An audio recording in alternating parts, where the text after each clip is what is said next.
Yeah, obviously a heartbreaking situation for families, gut-wrenching for the people who live down here and have seen it happen. But when we started digging, we found out there are a lot of sides to the suicide debate story and fight.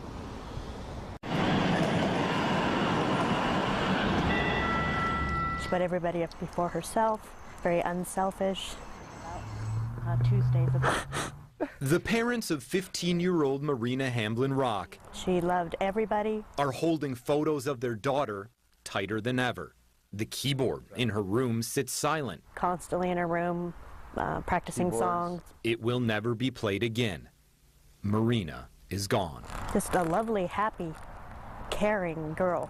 A caring girl this family misses greatly after Marina killed herself in June. One of 4 people to jump from the Vista Bridge already this year. I have to distract myself. I'll break down and start crying. I'm a full-grown man. The emotions are still incredibly raw. The family blames bullying for their daughter's death, a life lost so young, it's hard not to think about the things she'll miss. Her first prom dance, her first date. Makes a father very angry. Very, very angry.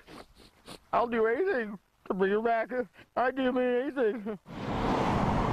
The death immediately thrust this family into the center of the suicide barrier debate. I know that there's been, a battle for a long time about this.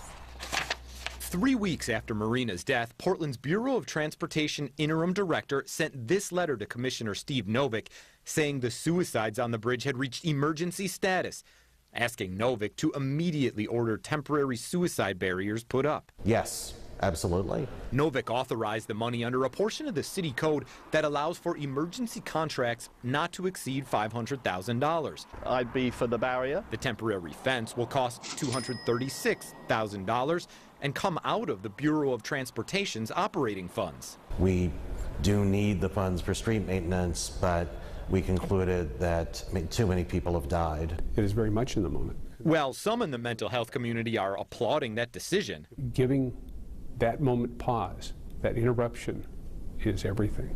Others say it's a waste of money. It's not a particularly good solution for suicide prevention.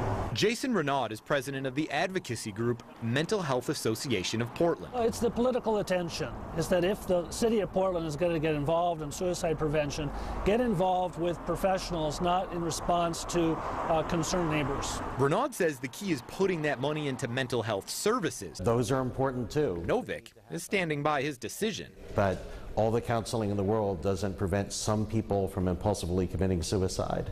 And this bridge has become, unfortunately, a magnet for suicides.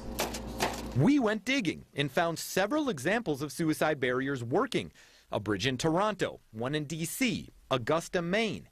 But we also found studies supporting both sides of the argument that people who are stopped from killing themselves at one place will just go somewhere else or use a different method. We have officers that have talked people off the Vista Bridge. We have officers that have talked people off of lots of other bridges in town. Portland police tell us while they don't have exact numbers, they estimate they're called out to a bridge or a building to talk to someone who's threatening to jump about once every week. But they do support the barriers on the Vista Bridge. That bridge draws people to it, and that location. Marina lived in Aloha. Her family says she had no other reason to be near the Vista Bridge the day she jumped. I don't even know how she figured out how to get there. I didn't know how to get there. The fight over suicide barriers, now one that has become painfully personal for them. Just to think every time I'm going to hear about a suicide off that bridge from now on, I'm always going to think about my little baby sister that I, miss so much. Marina's family say they are absolutely in favor of these suicide barriers.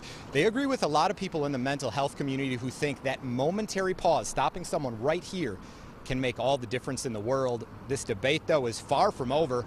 Right now, the city is looking to apply for some grants to raise $2.5 to $3 million more to install permanent barriers. Live in Portland, I'm Chris Woodard for KOIN 6 News.